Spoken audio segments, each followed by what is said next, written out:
Hi everyone, welcome back to my channel. So for this week's and upcoming week's video, I want to sit down and create a college series video in which I share with you all my personal experience and also advice for all students who are in college or will be in college very soon. I know during this period of time, especially it's already June, college season is starting in around like August or September. A lot of incoming students are worried about what should they prepare for, what they should bring, and so forth. So for this first video, I want to share with you the differences between high school and college life.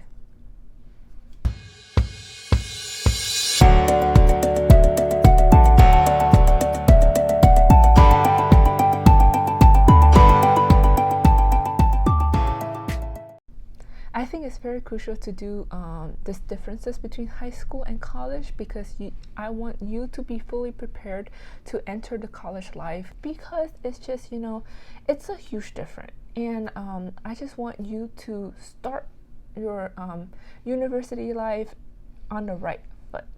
So let's get started. So the first difference between high school and college is the class time. In high school, you typically spend 6 to 7 hours per day studying, which equals to around 35 to 38 hours per week, depending on your class schedule. Sometimes you even go up to 8 hours per day studying because you have to participate in extracurriculum and so forth. So that leads you to 48 hours per week just for class.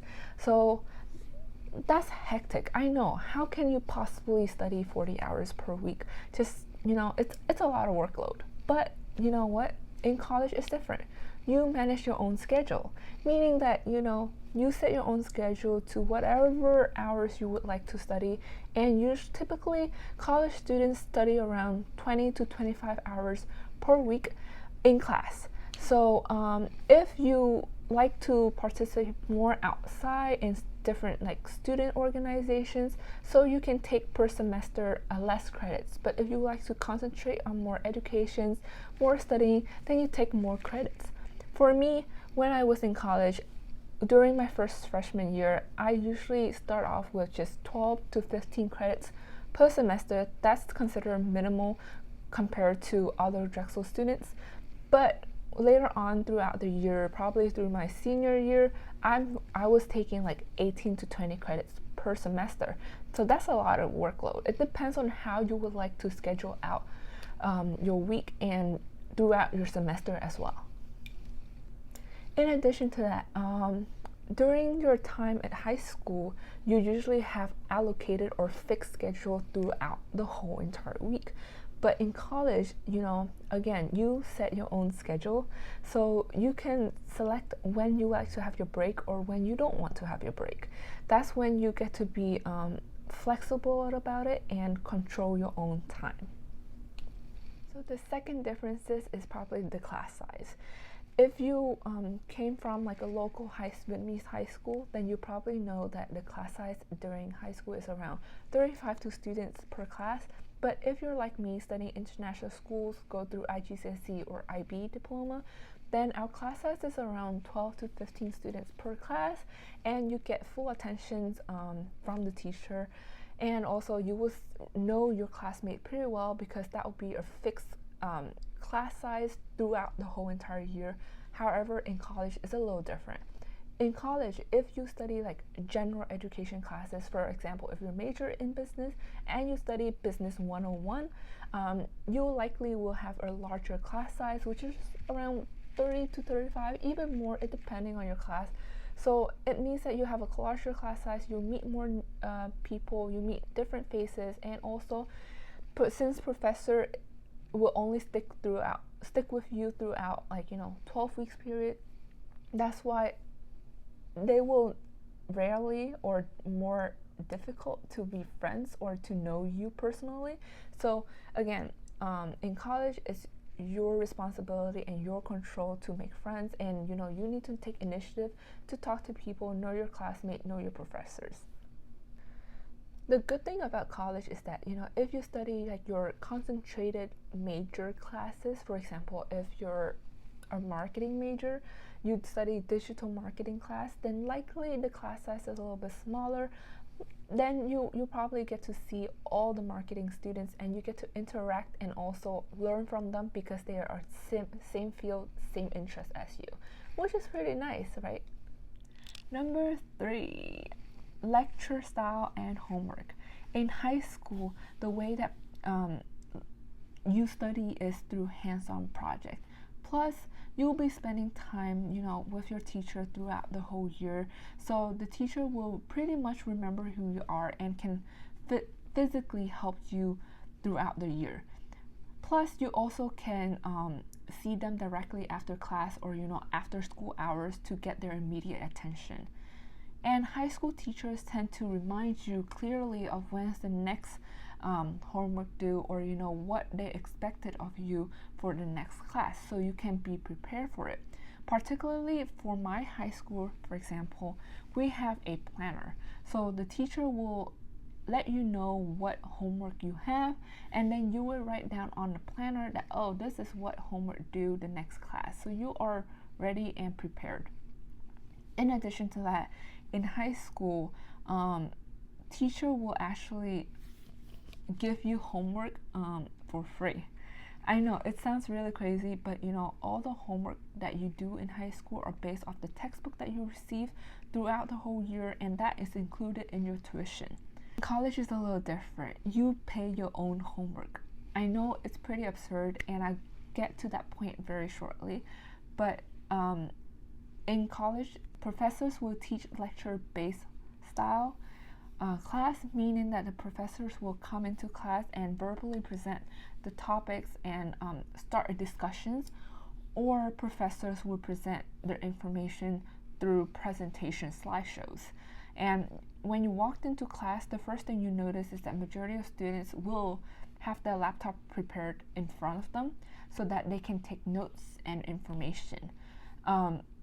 It's a little different between college students and high school students. Is you write notes on an electronic device, computer, iPad, because it's a faster way to take down notes and to learn compared to the old traditional method of writing down notebook. Trust me, I've tried writing notes down on notebooks, but it takes a lot of time. And if you're just like me, a perfectionist, you like to decorate and highlight your note, it will take forever. So the fastest way is to type all the notes on a laptop so that if you go home, you can write it again on a notebook, your choice. In college, you need to mentally ready that not all professors will remind you what homework is due, or what is expected of you the next day. Some professors will assume that because you already are an adult, that means that you read the syllabus ahead of time and know what is expected of you for class. So let's say that the syllabus say that next week is your midterms. Most professors will remind you of midterms, but most professors will just assume that you read the syllabus, you understand the syllabus, and you will come prepared. So that's why it's your responsibility to know what is expected of you, when is the deadline due, and so forth. And it's very crucial for college students or incoming freshmen to know that email is so important. I cannot repeat, email is so important. That's why check your emails regularly, because professors will stay in contact with you like that throughout the whole email. Professors will mention what is expected of you for particular essays, and also it's a little different is that if you want to see professors for any reasons, you need to make an appointment with them. You cannot just see them after school hours or after class comes, because sometimes professors have their own personal matters to attend. Yeah. Number 4, last but not least, is the attendance and your responsibility. So in high school, it is your responsibility plus your parents' responsibility to make sure that you attend school and you attend class in high school. And usually attendance is mandatory and required during your high school years. I remember when I was still in high school, if I was late 15 minutes for consecutively 3 days in a row, a mail would be sent out to my parents at home. So they would question me, why am I always late, or what are the reasons. If I miss school for any reasons, the principals or my form teacher can also email my parents to ask for reasons. The reason needs to be legit and it needs to come from your parents in order to confirm and allow you to skip classes that particular day.